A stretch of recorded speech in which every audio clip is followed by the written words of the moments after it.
You might have noticed me wearing these a lot in recent videos, my shiny new Ray-Ban Metas. And it's time we had a little bit of a talk about them. I've had mine for a few weeks now and I've taken them everywhere from Disneyland to the supermarket. And honestly, they might just be the best bit of content creation kit I've ever bought. They're certainly right up there with my little DJI Mic 2 that you see me wearing in a lot of videos in terms of how much they've changed the way I make videos. So in this video, I want to get into why I rate them as highly as I do, a few things I would like to see improved, they're not perfect, and whether or not I think they're worth it for making videos. And this is very much looking at this from a content creation perspective. I'd even go so far as to say 30 seconds in the video, if you're not planning on using them to create content, don't bother, because it's literally the only thing they do well as far as I'm concerned. So I'm not even going to touch on the using them as earphones or instant translation stuff they're supposed to do, because doesn't really do any of that, I don't think. But that's not to say I'm being negative about them, because like I say, I do think they are fantastic. And the first thing I want to talk about is the reason I bought them for, which is the hands-free POV filming. Being able to hit just one little button on the side of the frame and you literally just do that and it instantly starts recording whatever I'm seeing. And that is an absolute game changer. At Disneyland, I filmed ride POVs while actually holding on for dear life instead of clutching onto a camera for dear life. At home, I've used them for shopping hauls, for cooking bits. I've even recorded this dangerous attack from a vicious wild animal. I've done some driving clips as well. Like I say, it is so simple, just doink, and it's recording. And because the camera's at eye level, the footage feels natural and immersive. It's perfect for TikTok. It's obviously going to be perfect for Reels, because Reels is Instagram. Instagram is Meta. The glasses are Meta. They've been made to work with Instagram. But because of that, they also work super well with TikTok and anywhere that you want that kind of come along with me feel that works so well on those platforms. And you get all of that without carrying a load of extra gear with you. They're brilliant. But it's not just the film quality. The thing that probably surprised me even more than that was the quality of the microphone. Just me hanging out with the Eiffel Tower. I assumed before I bought them that I'd need to rig up a separate microphone, probably the aforementioned little DJI microphone, which is fantastic, but just don't need to. The built-in mics on those glasses are brilliant. Somehow they grab clear voice audio in quiet rooms, noisy crowds, windy streets, theme park rides, without even having any like wind protection on them. They've not got all the fluffy stuff. I don't know how they do it. There's definitely some kind of clever AI processing stuff going on under the hood, because the sound is way cleaner than it has any right to be coming from a pair of sunglasses. And pretty much every clip you'll have seen from me using these, the audio has come straight for the glasses. And in fact, when we were at Disneyland, some of the clips where I'm filming my face with my phone that I'm not using the glasses to film, I am filming with the glasses at the same time so that I can mix together the audio from the glasses with the rotten audio out of my very expensive iPhone. So that's ridiculous, but that's how good the microphone is in these glasses. The video quality itself is pretty solid as well. I'm not going to go beyond pretty solid because it is only 1080p HD at 30 frames per second. You're not getting 4K out of these glasses, but what you do get is perfectly acceptable for TikTok. It's fine for cutting into a video like this one. Daytime footage is sharp. Colors, and bear in mind I am colorblind, but to my untrained eye, the colors look fine. There's some pretty good image stabilization going on. So when you're walking, you're not like shaking the camera around all over the place. One area where I have noticed they struggle a bit is low light. Evening walks, or especially dark rides, get grainy or just entirely black pretty much straight away. So they're not great for low light. And also, it's not ideal that they only record in portrait mode. It's brilliant for vertical video. Like I say, fantastic for TikTok, fantastic for Reels, but for YouTube, I have to crop it in or pad the footage out, and because it's only 1080p and I do my videos largely in 4K, I really can't be stretching out the middle chunk of a 1080p portrait into a landscape 4K thing without it becoming unusable. So it's not really impacted the YouTube videos very much yet, but Ray-Ban or Meta or whoever makes the decisions around here, if you release me a version of these that shoots 4K landscape with this microphone quality, so I could just kind of chop the middle bit out for my TikToks and use the rest for the YouTube videos, it would genuinely totally change how I film for this channel. I could bring the daily vlog back. It would be so, I wouldn't, but I could. It would be so easy to film. It's game-changing stuff. They are so convenient. One of the big criticisms I saw about them online before buying, and it was one of the things that made me hold off on buying them for as long as I did, but it hasn't been a problem for me so far, is the battery life, which I think is fine. As long as you treat them like what they are, which is a camera and not an all-day streaming device. It's not an accessory you have on at all times.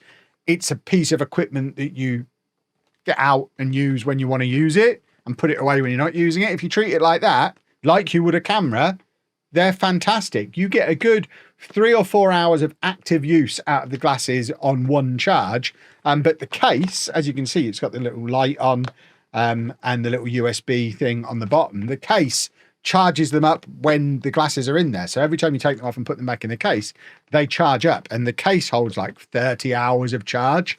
So I would wear them when I needed to use them and when I wouldn't be using them. So if I'm eating or if I'm in a queue, or if I'm sitting down and having a bit of a rest, they just go in here.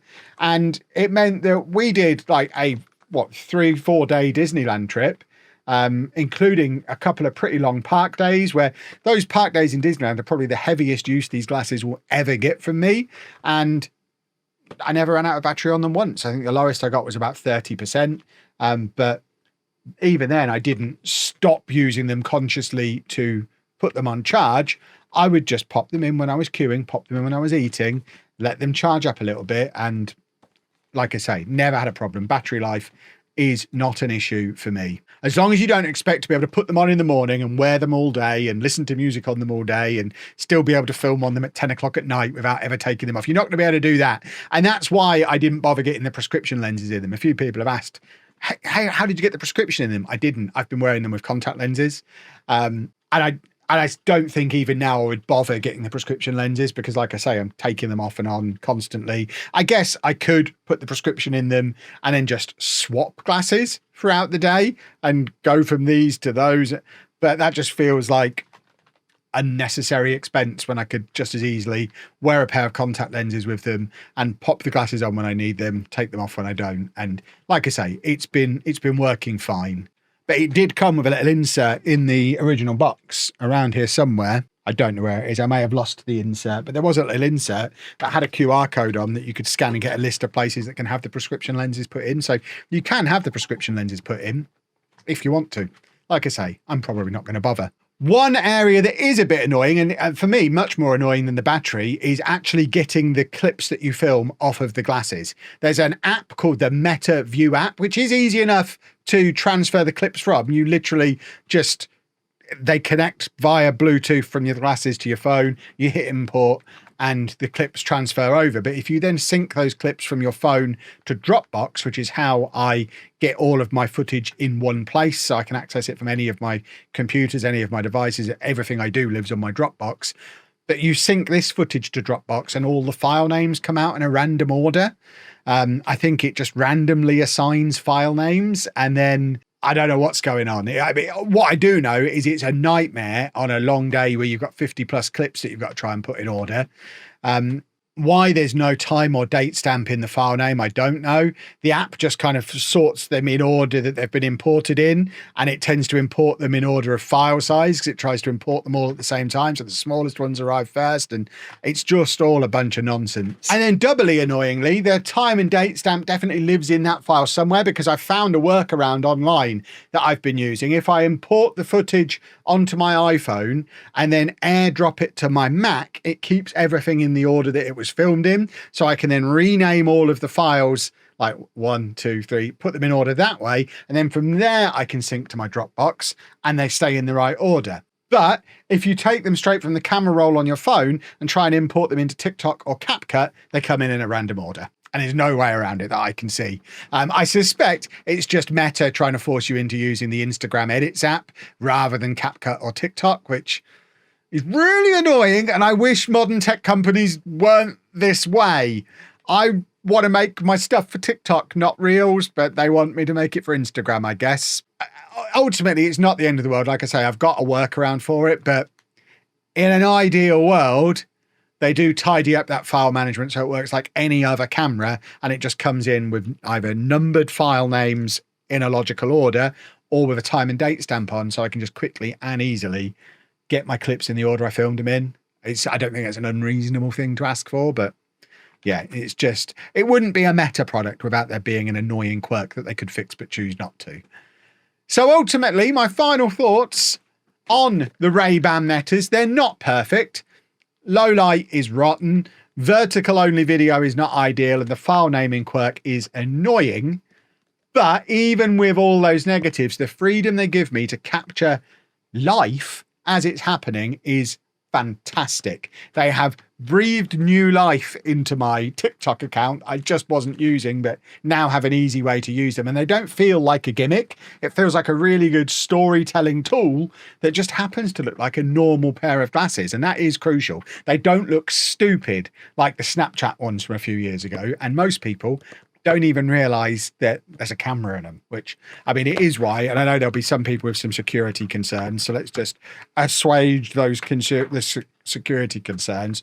They look normal when I'm just wearing them. When you're filming, you do get a light that appears one of those sides. I don't know which side it's on. So anyone who knows what they are will know when they're filming. But most people don't notice the light because they're not looking for it, because they don't know these things exist. And like I say, just wearing them like that, they just look like a pair of glasses, which is awesome, because then I don't feel like a weirdo when I'm not filming on them. So if you are a creator on TikTok or Instagram, or you want easy, effortless B-roll that you can drop into your vlogs, then absolutely, I 100% recommend them. And even for just like a normal person who wants an easy way to capture everyday memories, having a camera in your glasses makes it really easy to do that. But you do have to kind of be quite conscious about how you use them. It's not yet at the point where you can just leave them on all day and film when you want to film. So it's not, I've seen in the adverts, they're like, they suggesting them to parents to capture those moments with your kids. And it's like, well,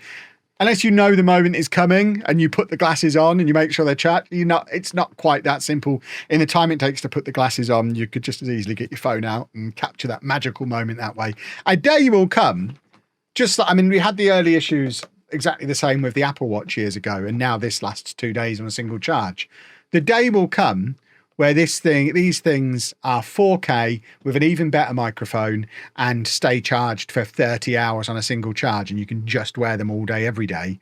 And at that point, they would be sensational. I'm very excited for that happening, and quite happy to be an early adopter to help them encourage them getting to that point. But with all that being said, thank you for watching my little attempt at doing a tech review. It's certainly not my typical kind of content or typical content for this channel. So if you want more stuff like this, and I've got lots of tech I could review, so if you want my thoughts on more tech, make sure you leave a like on this one so that I know you like to see this kind of content. And if you did find it useful, make sure you hit subscribe so you don't miss out on any of the vlogs and travel content I've been shooting with these things. Or, like, to be honest, if you want to see the stuff that's mainly shot on these, your best bet is my TikTok, because pretty much every video I've uploaded to TikTok in the last 2 weeks has been filmed on these, so you will get a real good idea for what they can do. I'm at Mr. Kevin Chapman on TikTok, so if you want to see more of the footage filmed with them, head over there and have a look. For now, toodle pip.